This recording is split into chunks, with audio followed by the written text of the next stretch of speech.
আসসালামু আলাইকুম ভিউয়ার্স, আশা করি সবাই ভালো আছেন। আজকের ভিডিওতে আমি আপনাদের সাথে শেয়ার করব অ্যামাজন প্রাইম ডে সম্পর্কে। তো অ্যামাজন বিজনেসের জন্য যতগুলো সেলিং ইভেন্ট রয়েছে তার মধ্যে হচ্ছে বিগ সেলিং ইভেন্ট হলো অ্যামাজন প্রাইম। তো এই সময়টাতে কিন্তু অনেক সেল হয়ে থাকে এবং এইখান থেকে অনেক প্রফিট জেনারেট করা সম্ভব। তো এর জন্য বেশ কিছু প্রসেস আছে, এই প্রসেসগুলো যদি আমরা প্রপারলি মেনটেন করতে পারি তাহলে কিন্তু এইখান থেকে আমরা অনেক সেল পাবো, প্লাস হচ্ছে এইখান থেকে অনেক প্রফিট জেনারেট করতে পারবো। সেই বিষয়গুলো আমি আপনাদের সাথে শেয়ার করব। তো ভিডিওটা শুরু থেকে যদি শেষ পর্যন্ত দেখেন আশা করি আপনাদের কনসেপ্টটি ক্লিয়ার হবে এবং এই প্রসেসটা যদি আপনারা প্রপারলি ইউটিলাইজ করতে পারেন তাহলে আশা করি এইখান থেকে আপনারা একটা রেভিনিউ জেনারেট করতে পারবেন এবং প্রফিট জেনারেট করতে পারবেন। তো এখন আমরা জানি যে 2024 সাল 16 এবং 17 তারিখে অ্যামাজন প্রাইম ডে। আজ থেকে 4-5 দিন পরে আমরা কিন্তু অ্যামাজনের এই পেজটিতে দেখতে পাচ্ছি যে prime day is July 16 to 17। তার মানে আজ থেকে 4-5 দিন পরে কিন্তু অ্যামাজন প্রাইম ডে শুরু হতে যাচ্ছে। তো আমি এই প্রাইম ডেকে ঘিরে 3টা ক্যাটাগরিতে ভাগ করে নিচ্ছি: before prime day, during prime day and হচ্ছে আফটার প্রাইম ডে। তো আমাদের কি কি ধরনের স্টেপ নেওয়া উচিত আমাদের এই বিজনেসটাকে এবং এই সময়টাতে ভালো করার জন্য। প্রথমত হচ্ছে যে কাজগুলো করতে হবে, আমাদের লিস্টিংটাকে চেক দিতে হবে, লিস্টিং প্রপার অপটিমাইজ আছে কিনা। তো লিস্টিংয়ে প্রপারলি অপটিমাইজেশন রাখতে হবে বা করে নিতে হবে। যেমন বিশেষ করে আপনার প্রোডাক্ট টাইটেল প্লাস হচ্ছে ইমেজটাকে অবশ্যই গুরুত্ব দিতে হবে।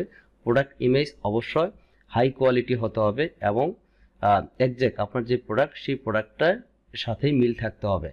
তো এমন না যে আপনি প্রোডাক্টটাকে এত সুন্দর করে দেখাতে চাচ্ছেন যে আপনার প্রোডাক্টের সাথে কোনো মিল নাই, এরকম কিছু করা যাবে না। আপনার একজ্যাক্ট যে প্রোডাক্ট সেই প্রোডাক্টটাকে যত ভালো করা যায় কাস্টমার, কারণ এই সময়টাতে হিউজ পরিমাণ ট্রাফিক কিন্তু আপনার এই লিস্টিংয়ে আসবে, তারা ভিজিট করবে। তো যেহেতু ভিজিট করবে এখান থেকে তো আমাদের একটা চান্স থাকবে যে এটাকে কনভার্সন করা, একটা সেলে রূপান্তর করা। এখন শুধু কাস্টমার এখানে আসতেছে আমাদের লিস্টিং টাইটেল দেখে বা ইমেজ দেখে কোনো কিছু ভালো লাগতেছে না, তখন কিন্তু এখান থেকে কাস্টমার কিন্তু ব্যাক করবে।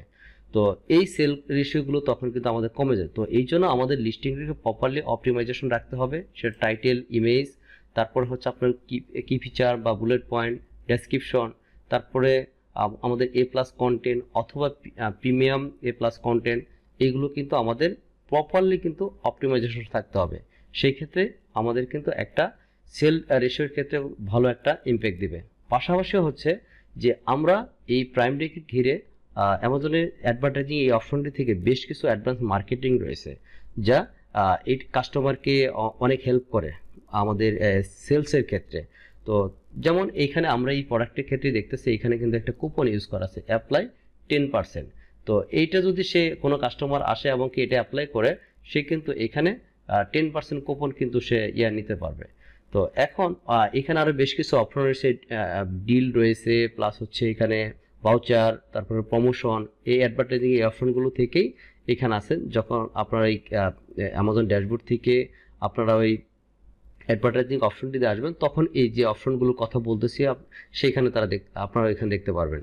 তো এখন এই প্রাইম ডেকে ঘিরে আপনারা আরেকটা কাজ করতে পারবেন, প্রমোশন ক্রিয়েট করতে পারেন। তো প্রমোশনটা এইভাবে দিতে পারেন, ধরুন আপনি 2টা প্রোডাক্ট যদি পারচেস করে 2 প্রোডাক্ট, তার মানে আপনি 10% ডিসকাউন্ট দিতে পারেন। 3 প্রোডাক্ট যদি কম্বো কেনেন সেই ক্ষেত্রে আপনি দিতে পারেন 15%। 4 প্রোডাক্ট যদি কোনো কাস্টমার কিনে সেই ক্ষেত্রে আপনি 20%। তো এইভাবে আমরা প্রমোশন দিলে কি হবে, এইখান থেকে সেল থ্রোটা বাড়ে এবং কাস্টমারও স্যাটিসফাই এবং আমাদের কিন্তু এখানে কোয়ান্টিটিও কিন্তু বেশি সেল হয়ে যাচ্ছে। তো এইখানে আপনার প্রমোশনটা এইভাবে সেট আপ করতে পারেন। পাশাপাশি হচ্ছে আমরা এই যে প্রসেসগুলো তো মেনটেন করবোই, আমাদের স্টকের দিকেও খেয়াল করতে হবে। আমাদের ইনভেন্টরি, অ্যামাজন যে এফবিএ ইনভেন্টরি বা স্টকগুলো পাঠাবো পর্যাপ্ত যেন থাকে, যেহেতু আমাদের এই সময় ভালো সেল হবে। তো এমন না যে আমরা পাঠালাম হয়তো দেখা যায় যে প্রথম দিনই আমাদের শেষ হয়ে গেল, হয়তো ভালো সেল করছেন কিন্তু সেকেন্ড ডে পর্যন্ত দিন পরে আপনার স্টকটা আউট হয়ে গেল। তো এটাও করা যাবে। যাই হোক, এটা নিয়ে আমি একটু পরে কথা বলতেছি। তো আমাদের স্টক ম্যানেজমেন্টও কিন্তু আমাদের খেয়াল রাখতে হবে যেন পর্যাপ্ত পরিমাণ এফবিএ স্টক থাকে, যে আমরা প্রোডাক্টগুলো অ্যামাজন ওয়্যারহাউসে পাঠাচ্ছি পর্যাপ্ত থাকে এই সময়টাতে। কারণ যেহেতু আমি ভালো সেল করতে চাচ্ছি, ভালো প্রফিট করতে চাচ্ছি, তো এই সময়টাতে আমাদের স্টক থাকতে হবে। এখন আসেন যে ডিউরিং প্রাইম ডে, আমরা প্রাইম ডে চলাকালীন সময় আমরা কি করতে পারি। তো এই সময় যে কাজটি করতে হবে যে আপনাকে প্রপারলি পিপিসি করতে হবে, অ্যাডভার্টাইজিং ক্যাম্পেইন যেটাই বলি না কেন, তো এইগুলো প্রপারলি করতে হবে এবং যে কিওয়ার্ডগুলো ভালো সার্চ ভলিউম, তো এবং সেটা এক্সাক্ট কিওয়ার্ড হতে পারে বা এক্সাক্ট লং টেল কিওয়ার্ডগুলো হতে পারে, রিলেভেন্ট কিওয়ার্ড, অবশ্যই রিলেভেন্ট কিওয়ার্ড, এক্সাক্ট রিলেভেন্ট কিওয়ার্ডগুলো দিয়ে আপনারা কী করবেন, পিপিসি করবেন এবং যেগুলো সার্চ ভলিউম ভালো এগুলো দিয়ে টপে থাকার চেষ্টা করবেন। তাহলে কি হবে, আপনার এখান থেকে কনভার্সন হওয়ার সুযোগটা বেশি থাকবে, কারণ কাস্টমার প্রথম দিক থেকে কিন্তু এটা বেশি সেল হয়, তারপরে আসে মাঝখানের দিকে, নিচের দিকে, তারপর আস্তে আস্তে আসে। তো তার মানে টপের দিকে প্লাস হচ্ছে মিডিলের দিকে যারা থাকে এরাই কিন্তু সবচেয়ে বেশি সেল পায়। তো আমাদের টার্গেট থাকবে যে টপের দিকে থাকা, টপের থেকে মিডিলের মধ্যে থাকতে হবে, তাহলে সেল রেশিওটা আমাদেরও বেশি হবে। তো পিপিসির ক্ষেত্রে অবশ্যই আপনাকে নর্মাল সময়ের বিট এবং বাজেট বেশি রাখতে হবে, নর্মাল সময় যা থাকে তার চেয়ে বিট এবং বাজেট বাড়াইতে হবে। ধরুন আপনি এমনি প্রতিদিন বাজেট দিতেন $10, ধরে নিলাম একটা প্রোডাক্টের জন্য $10 আপনি বাজেট দিচ্ছেন, তো অবশ্যই কিন্তু এই প্রাইম ডের সময় যেহেতু আপনার এখানে ট্রাফিক বেশি আসবে, তো সেলস বেশি হবে, তো অবশ্যই আপনাকে মার্কেটে থাকতে হবে। যেমন আপনি $10 বাজেট দিচ্ছেন, হয়তো নাইটে দিয়ে রাখছেন, আপনি সকালে বা দুপুরের মধ্যে $10 শেষ হয়ে গেল, কিন্তু আপনার সারাদিন কিন্তু বা 24 ঘন্টার মধ্যে কিন্তু আপনি থাকতে পারলেন না। যে সময় পিক সময়টা, ওই সময় গিয়ে আপনার পিপিসি যদি আপনার বাজেট শেষ হয়ে যায়, তাহলে কিন্তু ওই সময়ের সেলগুলো আপনি পাবেন না। তার মানে পিক সময়ে কিন্তু আমাদের মার্কেটে থাকতে হবে। পিক সময় কখন, এটা এক এক মার্কেটে টাইম ভাবে বলা মুশকিল, এক এক কান্ট্রিতে এক এক সময় পিক টাইম, এটা নিয়ে আপনাদের একটু অ্যানালাইসিস করতে হবে বা আমি ফার্দার এগুলো নিয়ে আলোচনা করার চেষ্টা করব। তো এখন এই পিক সময় আপনাকে টার্গেট নিতে হবে যেন আমি 24 ঘন্টার ভিতরে মোটামুটি পিপিসিটা আমার সবসময় থাকে, এরকম হলে তাহলে কিন্তু আপনার বাজেট বাড়াইতে হবে। হয়তো আপনি $10 দিয়ে যেটা হয়তো আপনি চিন্তা করতেছেন যে আমি এখন থেকে বিকেল পর্যন্ত থাকতে পারতাম, তার মানে আমাকে আরো কমপক্ষে $10 বা $20 বাড়াইলে আমি বাকি সময়টুকু আমি পার করতে পারবো। তো এইভাবে পিপিসির ক্ষেত্রে কিন্তু আমাদেরকে বাজেটটা বাড়াইতে হবে, ইভেন বিট বাড়াইতে হবে। কারণ বাজেট বাড়ালেই শুধু হবে না, যদি যে কিওয়ার্ডগুলো দিয়ে আপনি মার্কেটিং করতেছেন সেটা অনেক নিচের দিকে, আপনাকে কাস্টমার রিচ করতে পারতেছে না, তো সেই ক্ষেত্রেও কিন্তু আপনি এখান থেকে ভালো একটা সেল পাবেন না। তো এই জন্য আপনাকে বিট বাড়াইতে হবে, ডমিনেট করতে হবে, আপনার কম্পিটিটর তাদেরকে ডমিনেট করতে হবে, তাদেরকে তারাও পিপিসি দিচ্ছে, আপনিও পিপিসি দেন, কিন্তু তাদেরকে যদি আপনি ডমিনেটকে উপর দিকে থাকতে চান, তার মানে কি আপনার সেল থ্রু বাড়বে, পাশাপাশি পিপিসি থেকে সেল পাবেন, এবং এই যখন সেল থ্রুগুলো বাড়বে আস্তে আস্তে কিন্তু আপনার তখন এই অর্গানিক ওই কিওয়ার্ডগুলোতে অর্গানিক র্যাঙ্কও পাবেন। তো অর্গানিক সেলসও তখন আস্তে আস্তে আর কি, হয়তো ইনস্ট্যান্ট অর্গানিক না আসা, হয়তো আস্তে আস্তে এগুলোর ইম্প্যাক্টটা পরে পড়বে, তো আপনি কিন্তু তখন অর্গানিক র্যাঙ্কগুলোও পাবেন। এটা হচ্ছে আপনার যে স্টেপটা, সেটা হচ্ছে আপনার এই প্রাইম ডে চলাকালীন যে কাজগুলো করবে সেটা। এখন যে প্রাইম ডে শেষের দিকে, এখন এই সময়টাতে আমাদেরকে আবার স্টকের দিকে খেয়াল রাখতে হবে। এমনভাবে কাজ করলাম যে আমাদের স্টকগুলো শেষ হয়ে গেল, আমরা প্রাইম ডেতে শেষ করে ফেলছি, এরপর আমাদের স্টক নাই।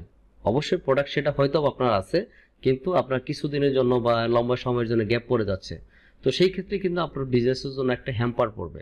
তো এই জন্য কি করতে হবে, আপনার এই সময়টা স্টক যাতে না শেষ হয়, পাশাপাশি কিছু স্টক যেন থাকে আপনার আপনার প্রাইম ডে।